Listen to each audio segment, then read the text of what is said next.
Baik, bismillahirrahmanirrahim. Assalamualaikum warahmatullahi wabarakatuh. Perkenalkan, nama saya Arman, perwakilan dari kelompok 8 yang membahas tentang perusahaan pembiayaan. Nah, jadi apa sih itu perusahaan pembiayaan? Perusahaan pembiayaan adalah lembaga yang memberikan fasilitas kredit atau pembiayaan kepada individu atau perusahaan.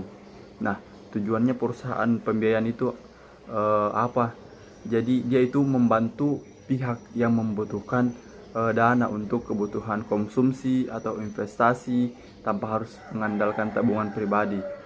Nah, pentingnya perusahaan pembiayaan ini dia itu mempercepat pertumbuhan ekonomi dengan menyediakan akses keuangan yang lebih mudah. Baik, di sini saya sedikit menjelaskan tentang sejarah perusahaan pembiayaan. Nah, jadi perusahaan pembiayaan itu dia mulai berkembang pada abad ke-20. Dia seiring dengan semakin pesatnya kebutuhan akan akses keuangan untuk individu dan perusahaan.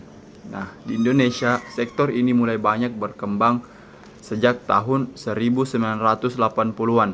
Nah, terutama seiring dengan pertumbuhan sektor otomotif dan properti yang membutuhkan pembiayaan. Nah, perusahaan pembiayaan ini juga berfungsi sebagai alternatif bagi masyarakat yang membutuhkan dana tanpa harus mengandalkan tabungan pribadi. Nah, di sini saya akan kasih tahu tentang jenis-jenis pembiayaan. Nah, jadi jenis-jenis pembiayaan itu ada leasing, ada perusahaan pembiayaan konsumer, ada factoring, ada perusahaan pembiayaan, ada juga dengan bisnis. Mungkin itu saja dari saya. Kurang dan lebihnya mohon dimaafkan.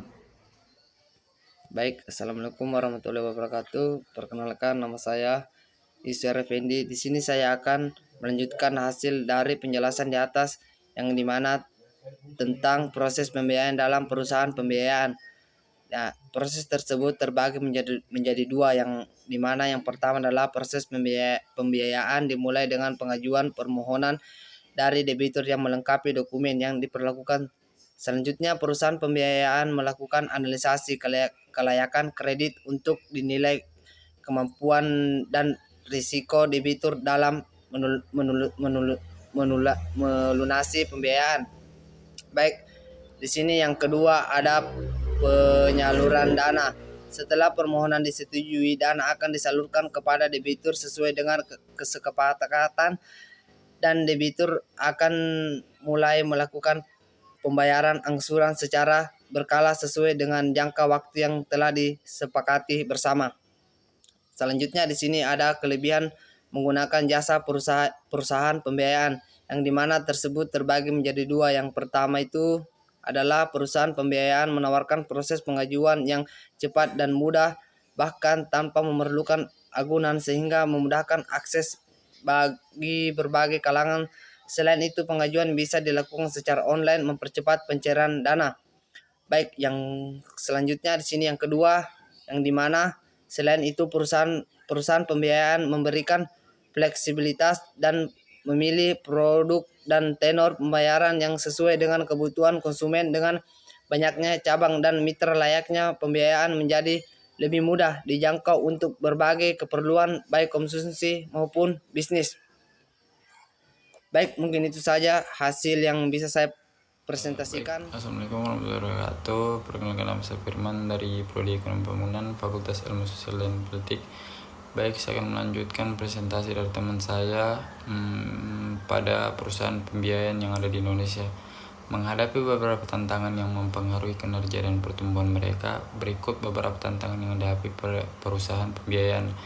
Yang pertama itu resiko kredit, dan yang kedua persaingan ketat, dan ketiga regulasi dan kepatuhan. Saya akan menjelaskan apa sih itu resiko kredit.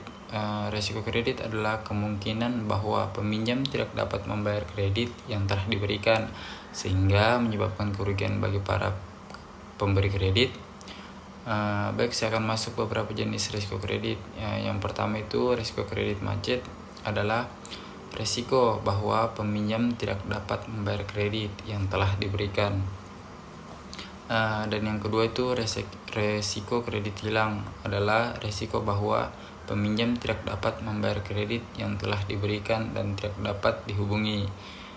Dan yang ketiga itu risiko kredit terlambat adalah risiko bahwa peminjam tidak dapat membayar kredit yang telah diberikan pada waktu yang telah ditentukan. Baik, saya akan masuk pada faktor yang mempengaruhi risiko kredit.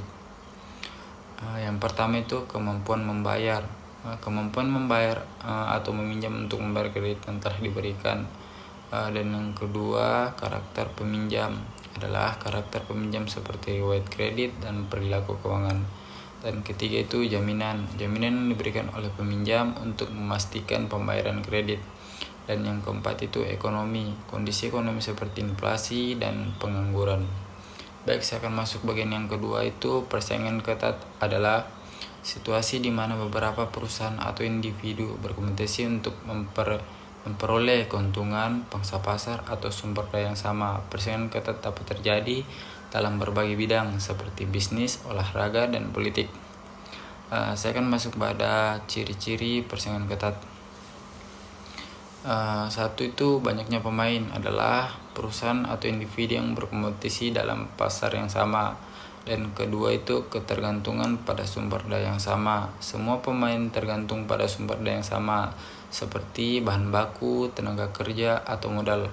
Dan yang ketiga itu tujuan yang sama. Semua pemain memiliki tujuan yang sama, seperti memperoleh keuntungan, meningkatkan pangsa pasar, atau meningkatkan kompetisi.